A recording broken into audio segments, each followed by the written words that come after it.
Congress leader Rahul Gandhi has been granted bail today in a 2019 defamation case, and his 2-year jail sentence has been paused until a decision on his appeal challenging his conviction.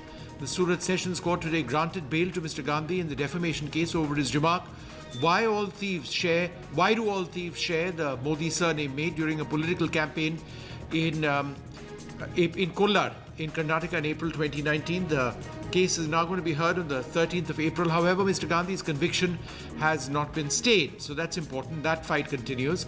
Earlier today, the Congress leader moved an appeal at the Surat Sessions Court challenging his conviction. The appeal has been accompanied by 2 applications. The first being an application for suspension of the sentence, which is essentially an application for regular bail, and the second being an application for suspension of conviction. The second application was critical because only if the second application is allowed, then his membership of the Lok Sabha can be restored. Mr. Gandhi, accompanied by his sister Priyanka and several other Congress leaders, including the chief ministers of 3 Congress-run states, approached Surat Sessions Court with an appeal to set aside his conviction over the comments which he had made. The BJP insists that his remarks were an insult to the OBC community. Well, let's go straight across to NDTV's Arvind Gunasekara, who has been tracking this story now. So, this is immediate relief, obviously, for Rahul Gandhi, but his legal battles are far from over. Would that be a correct interpretation, Arvind?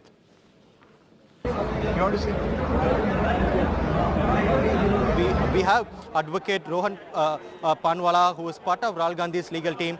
In fact, it is his father who is advocate on record, who has filed the petition on behalf of Rahul Gandhi. KC Poonawala's son Rohan Panwala, is with us. Let's ask him about today's hearing. So today, the appeal preferred by Rahul Gandhi was heard by the sessions judge. So could you please sum up the order that has been passed by the court?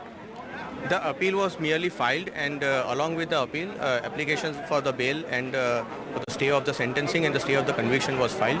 The application for bail and the stay of the sentencing was heard, and in usual course it was granted, and Rahul Gandhi has been given bail, and the sentencing has also been stayed. Now the application for stay of conviction would be heard on the 13th of April.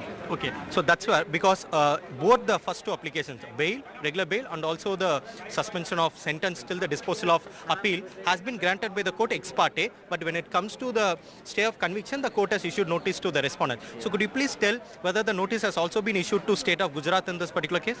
The state of Gujarat has been joined as a party, and it will also be, they will also maybe, but they don't have much role in this. So both Punesh Modi and state of Gujarat will have to file their response by April 10th, and the next date of hearing in this matter is April 13th. That is right. So also, when will the main criminal appeal be heard?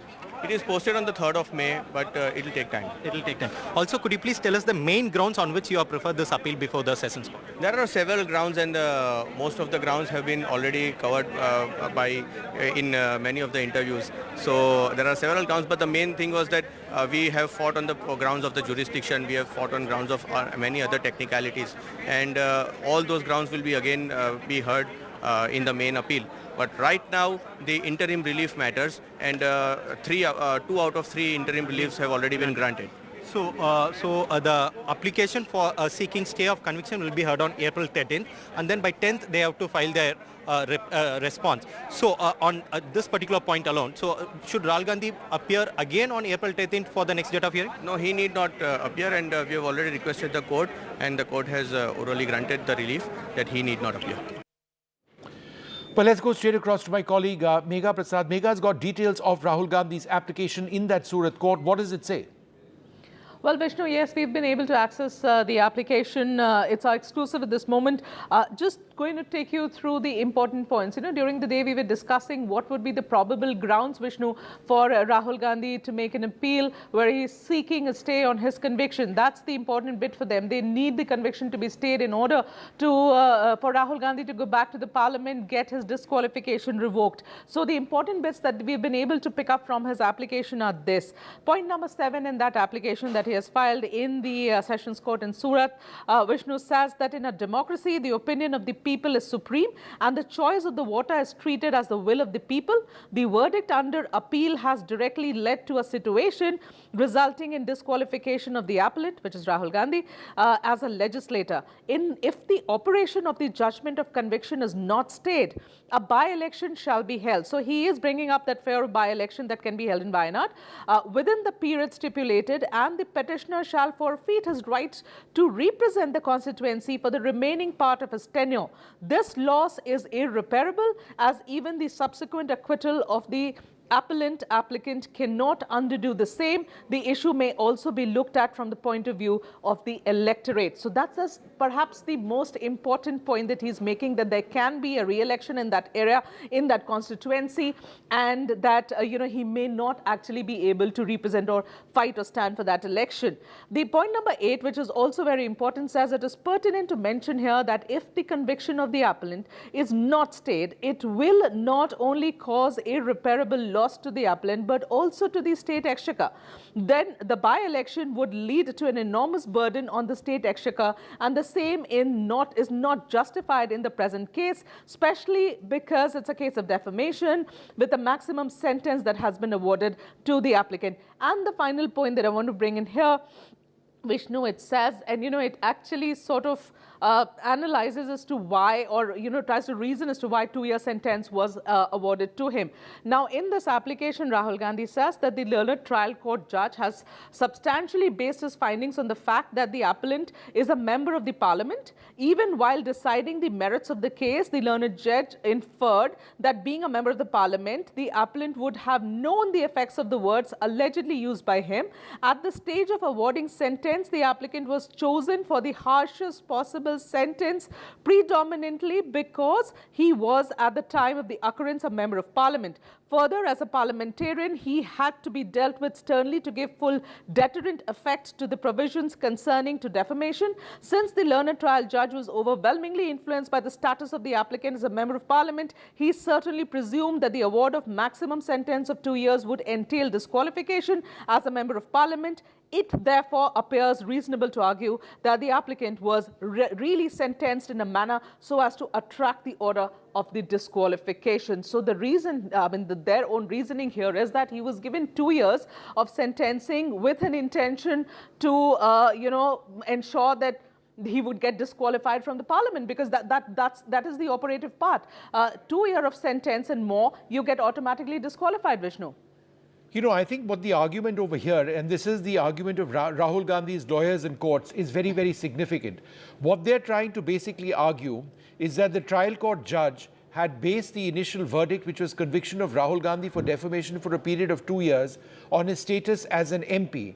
And while this doesn't say so in those many words, I think the argument is, should his status as an MP necessarily attract the maximum term of 2 years, and is that fair? That's my reading of these 2 or 3 really important parts of what you said. I think that's an interesting point, because I suspect that's a line of argument which the Congress would also bring up at a later stage. And I think it's an interesting line of argument. He's an MP. Does him being an MP necessarily mean that he should be given the maximum term of 2 years? And then presumably the argument would be, let's take a look at what exactly he said. And this is what he said. Vishnu, in fact, if you remember, at the time of awarding the sentence, there were 2-3 information that had come out of the courtroom, because there were no media persons inside. We were relying on the versions that we got from the lawyers.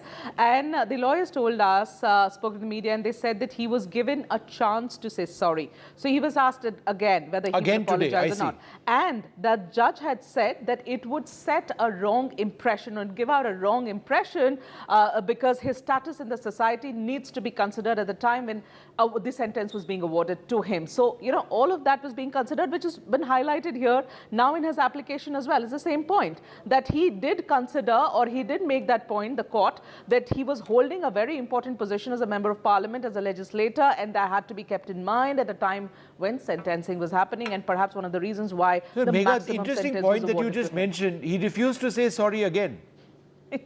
Yes, he refused. Is that what you're hearing? Now, Vishnu, I don't have a confirmation on that. No, but it's an important point, and I'll tell you why. Because there is one line of thinking, Megha, that had he said sorry earlier on, then all of this wouldn't have happened. Perhaps, yes, but I'm not sure whether he was given a chance to say sorry again, because that time is long gone now. You know, he's already been convicted, he's been sentenced, so that opportunity is over. Thanks, Megha, very much for sharing those details with us. Thanks very much indeed. Well, amidst opposition attacks about the misuse of central agencies, Prime Minister Modi has endorsed the role and the functioning of the CBI. Mr. Modi was speaking at the inauguration of the Diamond Jubilee celebrations of the Central Bureau of Investigation. Speaking at the event, Mr. Modi actually hit out at the opposition on the issue of corruption. He says that the central government doesn't lack the political will to fight corruption, and that there are forces which have existed in the past which have maintained a legacy of enabling corruption to exist in the country. The Prime Minister's message to the CBI is that no corrupt person should be spared. He said people facing corruption charges are very powerful. No corrupt person shall be spared. We'll try and get Megha back for a little bit more on this in just a moment. But first, let's just listen in to what the Prime Minister said. 10 वर्ष पहले जब आप golden jubilee मना रहे थे, तब देश में क्या स्थिति थी? तब की सरकार के हर फैसले, हर प्रोजेक्ट सवालों के घेरे में थे। करप्शन के हर केस में पहले के केस से बड़ा होने की होड़ लगी हुई थी। तूने इतना किया तो मैं इतना करके दिखाऊंगा। आज देश में इकोनॉमी की साइज के लिए लाख करोड़ यानी ट्रिलियन डॉलर की चर्चा होती है, लेकिन तब घोटालों की साइज के लिए लाख करोड़ की टर्म मशहूर हुई थी। मैं जानता हूं जिनके खिलाफ एक्शन ले रहे हैं वो बहुत ताकतवर लोग हैं। बरसों बरस तक वो सरकार का सिस्टम का हिस्सा रहे हैं। संभव है कई जगह किसी राज्य में आज भी विस्तृत सत्ता का हिस्सा हो। बरसों बरस तक उन्होंने भी एक इकोसिस्टम बनाया है। इकोसिस्टम अक्सर उनके काले कारनामों को कवर देने के लिए, आप जैसे संस्थाओं की छवि बिगाड़ने के लिए एक्टिव हो जाता है। एजेंसी पर ही हमला बोल दो, ये लोग आपका ध्यान भटकाते रहेंगे, लेकिन आपको अपने काम पर फोकस रखना है। कोई भी भ्रष्टाचारी बचना नहीं चाहिए। जैसे जैसे भारत की आर्थिक शक्ति बढ़ रही है, तो अड़चने पैदा करने वाले भी बढ़ रहे हैं।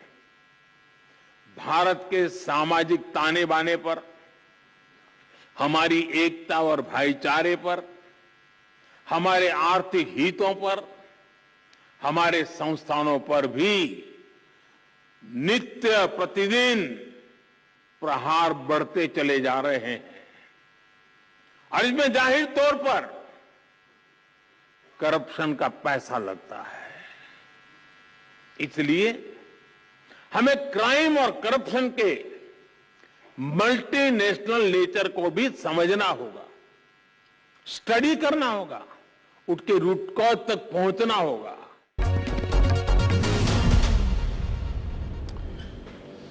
Well, we're moving on now to a story which has really dominated the news now for the last 1 week or so. An uneasy calm has returned now to Rishra and Hooghly after fresh violence broke out during a Ram Navami procession that was being led by the BJP MP and senior leader Dilip Ghosh. A BJP MLA, Biman Ghosh, has received injuries and has been hospitalized. The police have banned gatherings and suspended internet services in the area as a precautionary measure. Very privileged to be joined at this stage by the senior BJP leader, Dilip Ghosh. Dilip da, thank you very much for being with us. Now, Dilip da, the point which has been mentioned by the Trinamool Congress is that in the original rally, there were weapons which were brandished, there was a pistol, there were swords, there was a DJ, and that instigated people. How would you reply? देखिए, आप पता करिए, media के बहुत सारे साथी हमारे साथ चल रहे थे। आप जान रहे हैं, वहाँ से मीडिया मेरी उस समय बाइट ले रही थी जब पथराव हो रही थी, तो स्पॉट में एक भी वीडियो कहीं दिखा दें कोई गैरकानूनी हथियार लेके कोई चल रहा है हमारे साथ, पूरा मना था, कोई हथियार नहीं निकलेगा। नहीं, मैं सिर्फ आज के बारे में नहीं पूछ रहा हूँ, मैं ओरिजिनल जो एपिसोड इंसिडेंट हुआ था, तृणमूल ने एक वीडियो रिलीज किया था जहां एक हथियार दिखाया गया, एक पिस्टल दिखाया गया था, वो गलत है? आप कह रहे हैं कि वो गलत वीडियो है? कहीं का तो उसका जांच हो। ओके, बिल्कुल गलत है, झूठा है, लोगों को भ्रमित करने के लिए, आप लोगों को भ्रमित करने के लिए किया जा रहा है। वो कहाँ का वीडियो, कब का वीडियो, पहले सबूत करे। यह क्रिमिनल ऑफेंस है झूठ फैलाने का। कहीं से भी रैली के अंदर कोई एक वीडियो दिखाए हथियार के साथ, किसी को हाथ में डंडा भी नहीं था, केवल झंडा था, और नाचते गाते लोग रैली में, महिलाएं बच्चे सब जा रहे थे, हजारों लोग थे। और जब पथराव हुआ तो अफरा तफरी मच गया, उनको संभालना भी मुश्किल है हम लोगों के लिए, और हम लोगों को चोट लगा। तो ये स्थिति है। आप टीएमसी जो कर रही है उससे बचने के लिए ये सब झूठ फैला रही है। और दिलीप दा, ये भी कहा जा रहा है कि पुलिस परमिशन आपके पास नहीं था। वहाँ खड़ा होके उसी दिन शाम को वहाँ के एमपी माननीय कल्याण बनर्जी क्या बोल रहे हैं, परमिशन जरूर था लेकिन बाहर के लोग आ गए थे।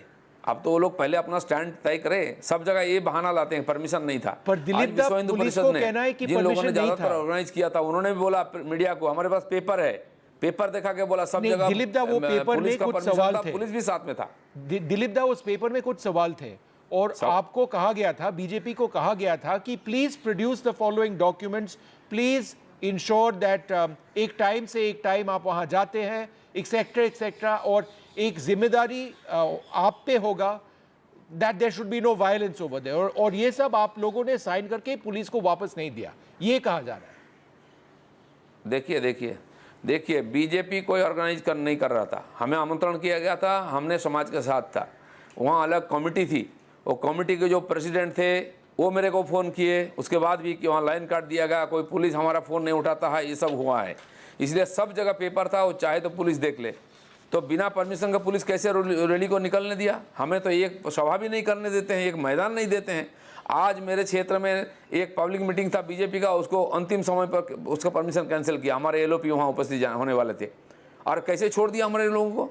अब झूठ बोलने का जगह चाहिए। कल्याण बनर्जी का स्टेटमेंट देख लीजिए कल, वहाँ का, उन्हीं का क्षेत्र में रिश्ता है, वो बोले हाँ परमिशन था, तो एमपी बोल रहे हैं परमिशन था और उनकी पार्टी बोल रहे हैं परमिशन नहीं था, कौन सा सही है? दिलीप दा, फिर तृणमूल को कहना है कि ये पहले बार ये नहीं हो रहा है, पहले भी 2019 में शायद बंगाल और हावड़ा में हुआ था। पार्क सर्कस एक और जगह है जो कम्युनली वेरी सेंसिटिव है, और अब जो हो रहा है वेस्ट बंगाल में, हावड़ा से हुगली तक फैल चुका है, इंटरनेट सर्विसेज कट किए गए थे, and they are blaming you, they are saying that एक कम्युनल एजेंडा लेके बीजेपी बंगाल में अपना पॉलिटिक्स करते हैं और वो ऑब्जेक्ट करते हैं इस पे। तो इस पे आपका क्या रिस्पॉन्स है? देखिए ये तो पुराना आरोप है। ये कश्मीर सुधर गया, वहाँ इंटरनेट बंद नहीं करना पड़ता, वहाँ पथराव नहीं होता है, बंगाल में होता है। ये कोई शॉर्ट पीरियड नहीं है। हम लोग कई साल से आरोप लगा रहे हैं कि देखो पश्चिम बंगाल को पश्चिम बांग्लादेश बनाने का साजिश चल रहा है, और कई घटना है। सीए पारित होने के बाद सबसे ज़्यादा हंगामा बंगाल में हुआ 3-4 दिन तक। 250 करोड़ का रेलवे प्रॉपर्टी बर्बाद किया गया, कई ट्रेन जला दिया गया, स्टेशन कई फूंक दिया गया, पट्टी उखाड़ दिया गया, बसेस जलाया गया। नूपुर शर्मा वाली केस में भी देख लीजिए, 3 दिन तक हंगामा चला, कोई रोक टोक ना, एफआईआर ना, लाठीचार्ज ना, कोई अरेस्ट हुआ। हमारे पार्टी ऑफिस जला दिए, मंदिर तोड़ा गया, मूर्ति तोड़ा गया, हिंदू बस्ती में दुकान लूटा गया। वही काम हावड़ा में हुआ है और लगातार चल रहा है। पुलिस या तो दर्शक का भूमिका लेता है या तो पुलिस को भी अटैक किया जाता है, पुलिस कुछ नहीं कर सकता है। और खाली ये तो धार्मिक मामला हो गया, सीए में कोई धार्मिक मामला नहीं था।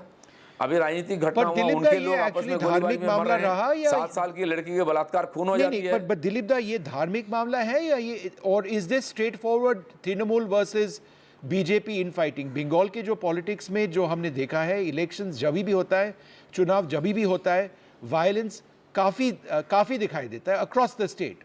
और अब कई लोग हैं जो कहते हैं कि religious festivals have become an extension of that. जो पहले चुनाव में दिखाई देता था, अब रिलीजियस फेस्टिवल्स में दिखाई देता था, और it is now the politics of Bengal. इस पे क्या कहेंगे आप?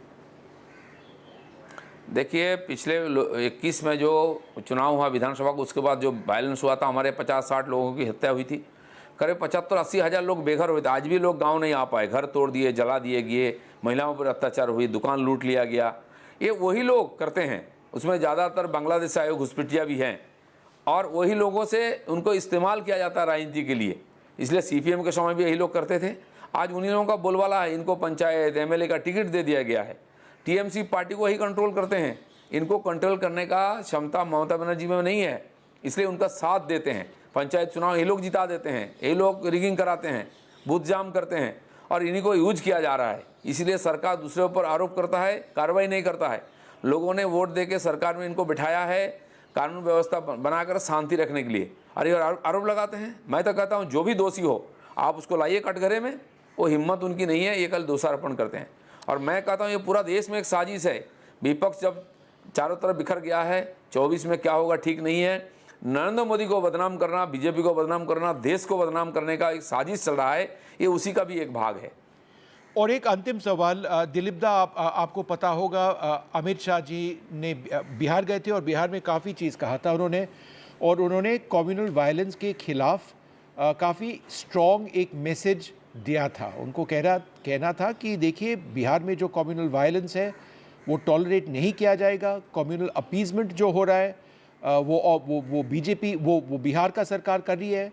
इस पे आप क्या कहेंगे? फर्स्ट बंगाल देन बिहार, ये एक बीजेपी का लार्जर पॉलिटिकल इनिशिएटिव है इस वक्त कि आप इस मामले पे आप ऑल इंडिया बेसिस पे आर्ग्यू करें। महाराष्ट्र में भी हुआ है, महाराष्ट्र में भी हुआ है, गुजरात में भी हुआ है, लेकिन यूपी में नहीं होता है क्योंकि जानते हैं कि वहाँ वसूली होगा, बुलडोजर चलेगा।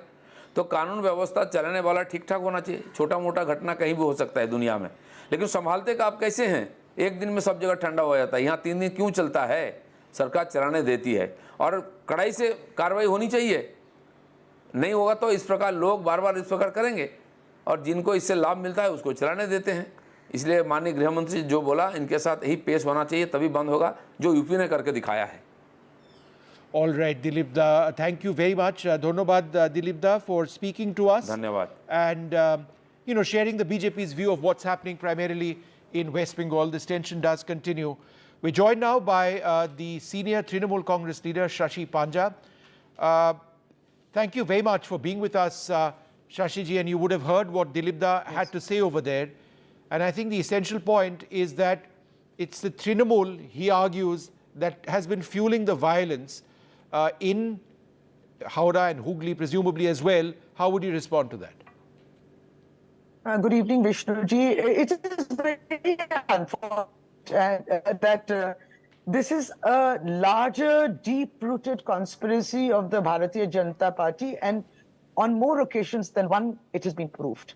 We saw on, what happened in Ram Navami Day in Howrah, and as a continuation, today, when Ram Navami is long over, Dashami is gone, Ekadashi is gone, today is Dadashi, rather Triyadashi, and yesterday Dadashi, again, a similar kind of an attempt in Hooghly.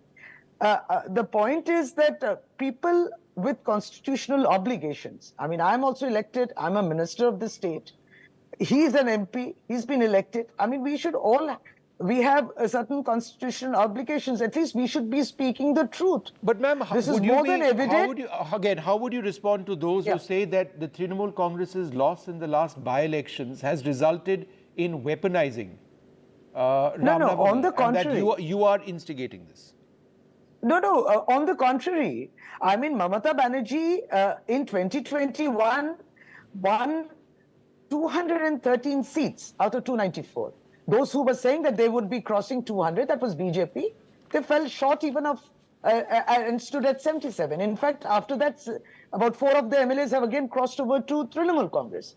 So, you see, loss of 1 seat, and we have evaluated. The party has evaluated, our chairperson is evaluating.